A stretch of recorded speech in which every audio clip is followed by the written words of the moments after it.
Greetings and salutations, everyone. I hope everyone is doing well today. Today I've got an update from a subscriber out of Connecticut.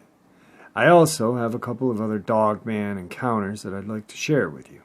Before we get into today's upload, though, a couple links I'd like to share. As you know, I rely on my Patreon, my PayPal, and my merch to help this channel to continue to grow and go. All of those links are in the description below. I also have a second channel for creepypasta, fanfiction, and scary voice acting. Stories that, well, they really don't fit on this channel. Now, if that's anything that you're into, follow that link and give those stories a listen. You may just like what you hear. Now I've taken enough of your time, guys. Let's get on with today's upload. Shall we? Subscriber update. Jeff, thank you for reading my son's encounter. I have a small update. This weekend, my sister was down from Connecticut, so we could all get together as a family since the restrictions were lifted a bit in my state. I live in southern New Jersey, just outside of Philadelphia. So it turns out that my son and wife were not the only people in the car that night. They saw the Dogman jump across the road. My sister, the one that lives in Connecticut, and my niece were in the car as well. They all saw it. When they got back to the house, they told everyone in the house about it, but I was taking a shower, so I didn't hear this. My sister dismissed it as a coyote. My niece thought maybe it was a bear, since it looked bigger than a coyote. And my son said it was neither, because it was too big to be a coyote and too fast and fluid to be a bear. He also said that it was way too light in color to be a black bear. Everyone dismissed it in the house because they could not identify what this animal was. When I asked my sister about it, she said she knew it wasn't a coyote. She just thought there was something strange about the animal and what it did. She said that she had never seen anything like it, but told herself it was a coyote because, to be honest, the whole thing scared her. She said she has not seen anything like it before. There is the confirmation that something is close to my sister's house in the mountains of West Hartford. At the end of July, we will be going back to her house to visit. If anything happens, I will make sure you know. Today's second encounter is something out of the Manila Standard Today, a Filipino newspaper. As a result of the Filipino press reports werewolf-like creatures, the residents of Cibao Island in the Philippines have decided to defend themselves. Armed with knives and long bamboo sticks with pointed ends, the residents of this isolated island in central Philippines mount nightly patrols to protect its dwindling goat population against deadly attacks of suspected werewolves. Senior police official states, Inspector Brian Odian, Cibao Chief of Police, said hundreds of volunteers in 9 barangays working under supervision of policemen make regular patrols in their areas looking for the werewolves, which have killed more than 200 goats, sucking the blood and tearing out only the heart and liver. The mysterious animal attack only at night before the full moon. The last attack was on July 9th in the barangays Publicaos and San Vicente, where a total of 27 goat were killed. Residents wanted nightly patrols because of fear that the werewolves would attack humans after the goats were gone. People started to accept the werewolf story because of sightings of mysterious animal that looked like dogs but bigger, and they moved differently. Department of Agriculture Regional Director Sapiro Santiago ordered an inventory of the goat population in this island and the list of farmers who had lost their goats since 2012, according to the municipal agriculturist Nella Yap. She said 57 farmers lost a total of 209 goats in the past 2 years, and the Department of Agriculture will replace the animals, which were killed by dogs or creatures pretending to be dogs.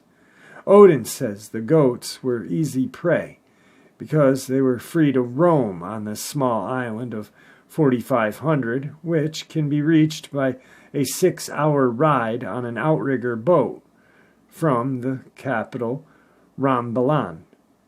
People have been advised to hold their goats in a fenced area or under their house where they can be given protection. He called on people to immediately report sightings of mysterious animals or unusual movements in their neighborhoods to ensure the safety of members of their families inside their homes. People have been told not to confront the animal on their own, but to call for help, Odion says. Today's third encounter. A little bit of backstory. For the biggest part of my life, I lived in Greece and recently moved to Canada. In Greece, we don't have tales of skinwalkers or any other sinister beings, so if I say something incorrect, it's probably because I lack information and knowledge. I started riding my motorcycle to Ontario at around 10 p.m., a 7-hour trip from where I lived. Roughly halfway through the trip, I guess around 1 in the morning, the fuel tank was empty. Now I need to note that I was sure I had a full tank before leaving. So this was very weird. I called 911 since I don't know who to call at this point, and the dispatcher said that although I shouldn't call for this kind of issue, she'd send someone to help me. I apologized and thanked her. The place I stopped was a straight road with trees on each side, a forest. When the conversation ended, I noticed something extremely weird. Silence, extreme silence, as if everything around me had died. The crickets that were previously getting on my nerves had stopped. The owls were nowhere to be heard. Then I heard a dog crying from inside the woods. It was extremely distinct, since it was the only thing I could hear. Since I love dogs, I slowly and hesitantly started making my way inside the woods to see if the dog was hurt. I was approaching. I could hear the crying louder with each step. Then I stopped. The crying was now taking place in front of me, but then it stopped, and instead of crying, the sound I heard now was an aggressive growl behind me. I turned around and saw it. It was not a dog, not a wolf, and not a bear. In fact, it wasn't anything animal-like. It was 7 foot tall, thing with a dog face and extremely sharp teeth. I literally crapped my pants. My survival instinct kicked in, and I immediately started running back to my motorcycle. I was crying. I finally made my way back to the road and saw a fire truck and 2 firefighters, and they asked me if I was okay, but I couldn't say a word. I was shivering. When I was finally able to talk to them, I told them everything. They said that was a common thing here, and that rangers were looking for that thing for more than a decade. They checked my bike, and when they looked, the tank, they saw claw marks all over it and spilled fuel. They took me with them and helped me with my motorcycle. I'm completely traumatized and still can't explain what I saw. Today's fourth encounter. This incident occurred during the winter of '91 in Hillsborough County, Florida. My mom, one of my cousins, and I were coming back from a school concert. At the time, we lived in a rural part of the county.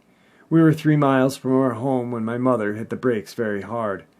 I was in the back seat sleeping, and my cousin was in the front passenger side sleeping. I heard a hard thump, and then my mom hit the gas. I asked what happened. She screamed out, "I just hit a werewolf." My cousin's eyes were wide open, but she couldn't talk at all. My mother told me more details when we got home. Before she hit it, she had noticed a car on the side of the road up ahead. When she came up to it, a creature jumped in front of our car. She was going about 45 miles an hour when she hit the brakes. It landed on the hood of the car. Its face landed on the windshield. It had black fur and red eyes, a long mouth open to reveal a large set of teeth. Definitely not a guy in a suit. It pushed itself off of the car, leaving claw marks. My mother told me that the last time there was one in the area was over 20 years ago. This next part, I believe, happened in 2001. I worked maintenance at a factory, again in Hillsborough County. Between 10 and 4, for about a week, I heard weird sounds coming from the back of the building, which has thick brush, not your typical animal sounds. One night I heard a loud crash coming from the side entrance. I investigated to find a large garbage can was thrown on top of the roof and rolled off. I was thinking kids until I got a strong whiff of something nasty, and it wasn't trash. Then I was thinking skunk ape. I quickly picked up all of the trash and went back into the building. The next night I was traveling between the two buildings when the thick bushes started shaking. I heard an animal make a horrible sound like it was being choked. I ran into the lighted parking lot and turned around. I saw a large humanoid shape appear out of the brush and went back in. A couple nights later, my mother was waiting to pick me up when she saw a large shape come in under the light by the side entrance. It suddenly noticed her and went back into the shadows. A week had passed with no incident. Again, my mother was waiting to pick me up when she heard a couple of dogs barking close by. She turned to see a large hooded man walking behind the car. He was across the parking lot on the side of the road. The dogs belonged to a couple of trailer folks nearby. These dogs traveled in packs of 4 and 5 and weighed between 60 and 90 pounds. They were running around the man, barking and snapping at him. One of the larger dogs got a hold of his arm. Then my mother saw the man's face. It wasn't a man under the hood. A head of a black wolf became visible. The unearthly being shook and then threw the dog like a doll. The rest of the dogs ran for their lives. The creature walked into the nearby woods. The next night was a full moon, and I heard this unearthly howl. We never heard or saw it again. Now a housing project occupies the land where I once lived. Tonight's fifth encounter. I had a strange encounter a little while back, 2008, in southern Missouri. I was hunting deer in a very wild area between 11 Point and Little Creek rivers. I was on a large tract of hunting land that is family owned and is a wide ridge between two rivers. It was late in the season and everyone had gone home except for me and my cousin, who was hunting a better part of a mile from me. At about 3 in the afternoon, I started to get this feeling like something was wrong.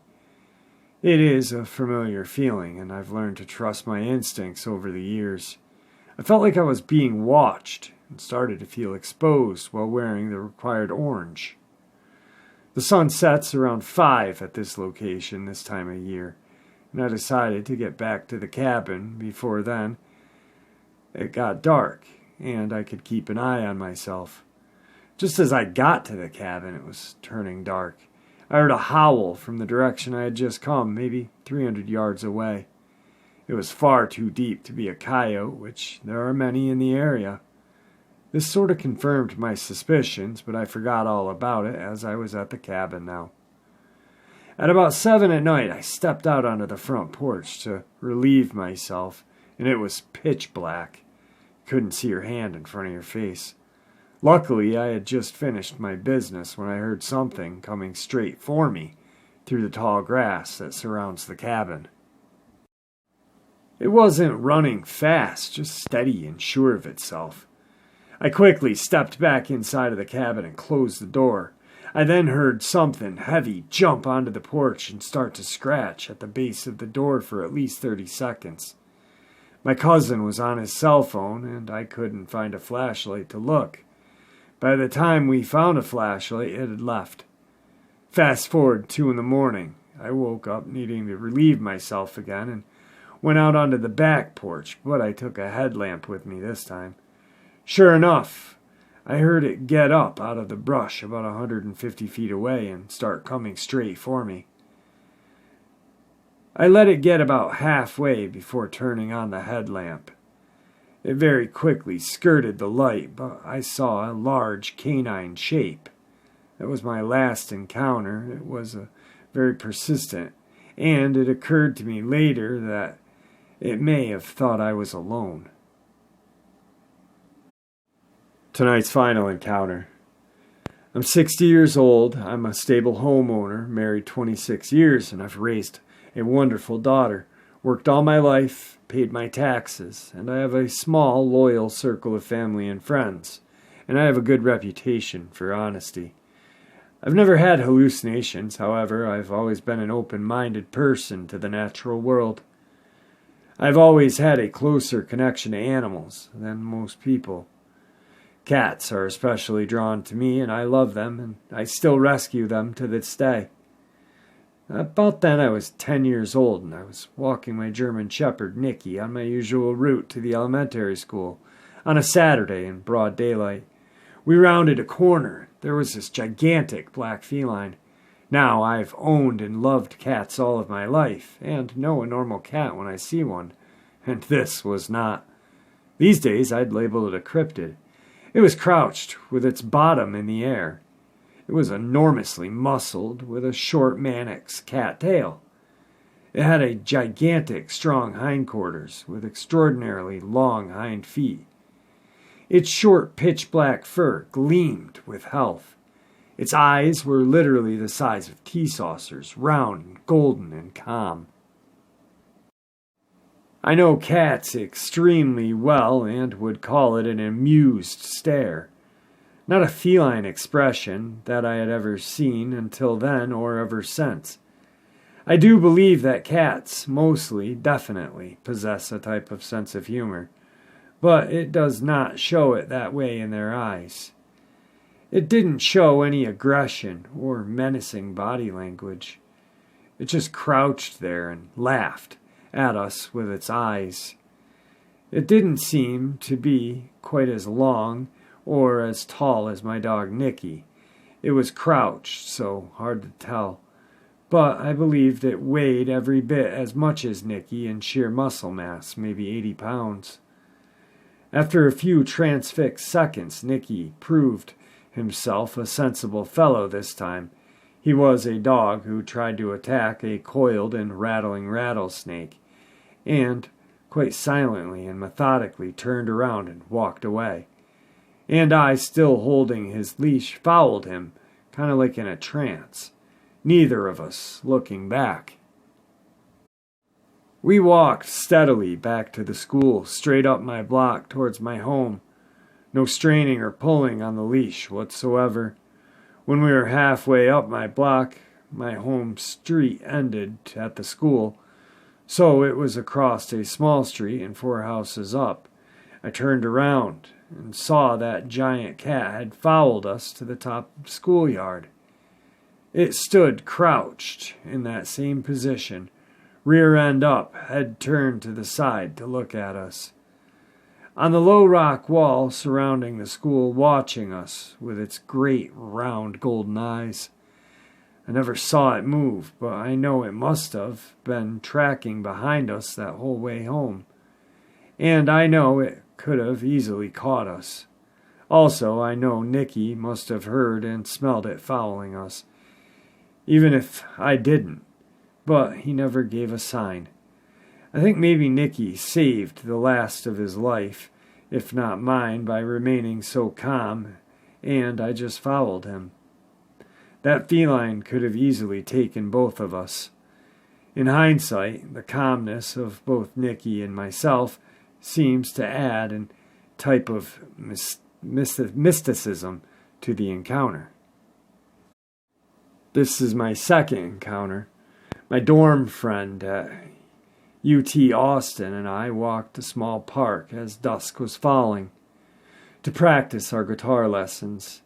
We hadn't taken or drunk any type of mind-altering substances. We were walking down a steep street when I noticed that down the sidewalk from us someone had placed a impressively true-to-life size statue of a large German Shepherd dog right across the sidewalk, facing the street and completely blocking the sidewalk. I thought that was so odd, but my dorm mate didn't seem to be all that surprised. So I tried to shrug it off, until we got a bit closer and realized that it was not a statue but a real German Shepherd, lying so motionless that only his breathing gave it away. his legs stretched out in front of him, his hind legs straight next to his rear, tail straight out behind him, and staring straight ahead across the street with his ears pricked down. I was getting uneasy about this because the dog didn't twitch an ear or move his head one bit to notice us as we approached him from up the hill. Just stared straight ahead of him. This didn't seem like normal behavior, and I told my dorm mate, who again shrugged it off.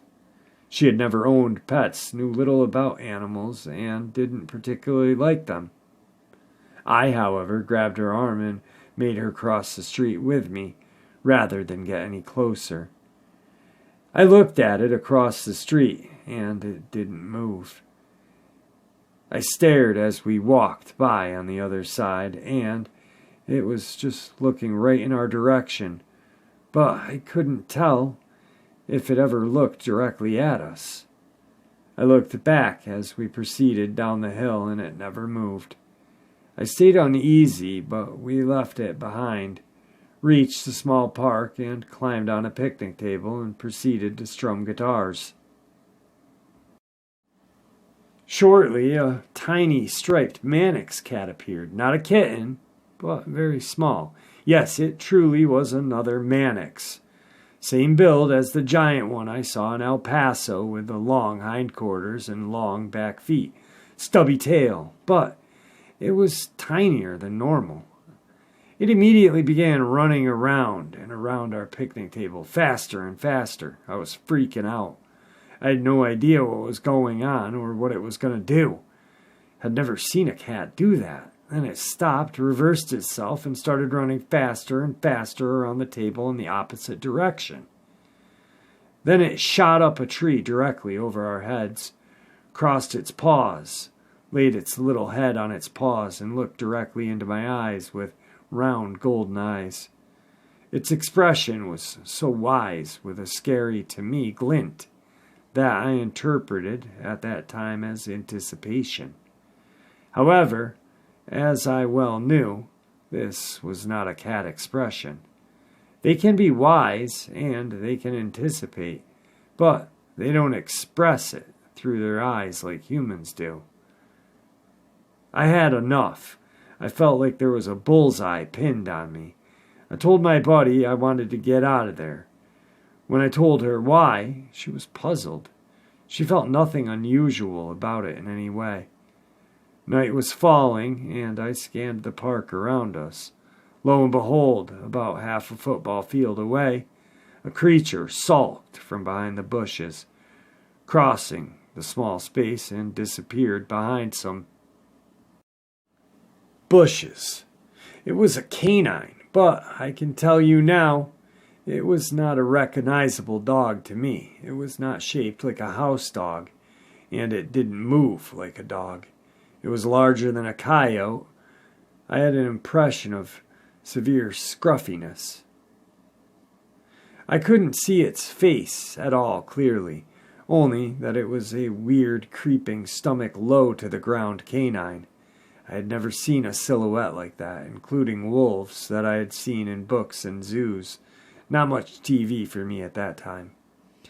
At that point, a figure of a man emerged directly from behind the bushes into which the canine had sulked. Night had almost fallen, but I could see that he was very tall, had long, ratty-seeming hair and a ratty beard. I could see his clothes were literally in tatters, and I could see his fingernails were very long on his hands that hung low to his sides. I couldn't see his eyes. He shambled, and I use that word correctly, implying some kind of walking disorder, directly towards us across the park. The canine did not reappear. I had heard no noises from the bush at all, so I concluded he could not have been attacked by this canine in the few seconds they must have met behind that set of bushes. As he came closer, I saw ratty hair and a beard. His long fingernails, tattered clothing were clearly. Alarm bells were going off non-stop in my head. I decided that we were seeing a werewolf and took off running, leaving my pal behind. She got up and followed me, and we ran out of that park back to the bustling UT streets. Finally headed for the dorm. We were crossing a very short crosswalk when I noticed that odd, arthritic, grizzled white dog was slowly crossing the other side. I looked at it as it passed right by me, as I do all animals, and it stopped dead in its tracks, crouched awkwardly on all four legs, and stared directly into my eyes with total blind eyes, milky blue-white with no pupils. I stared back unbelievingly. My heart was still thumping from running, and my mind was still in shock over all that had just happened.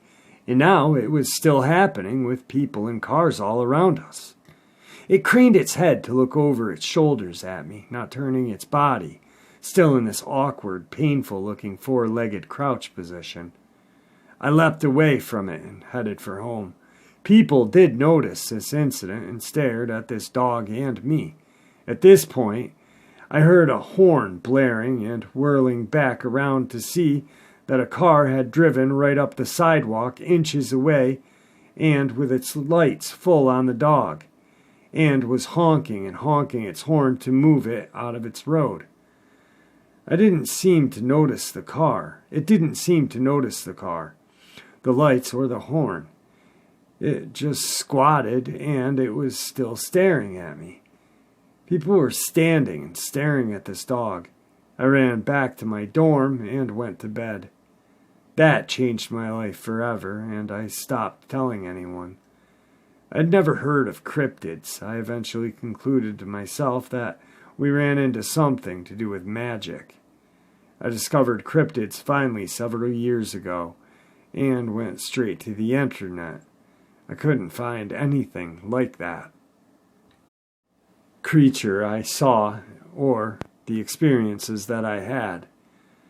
But I think perhaps there was one or more of what they call shapeshifters.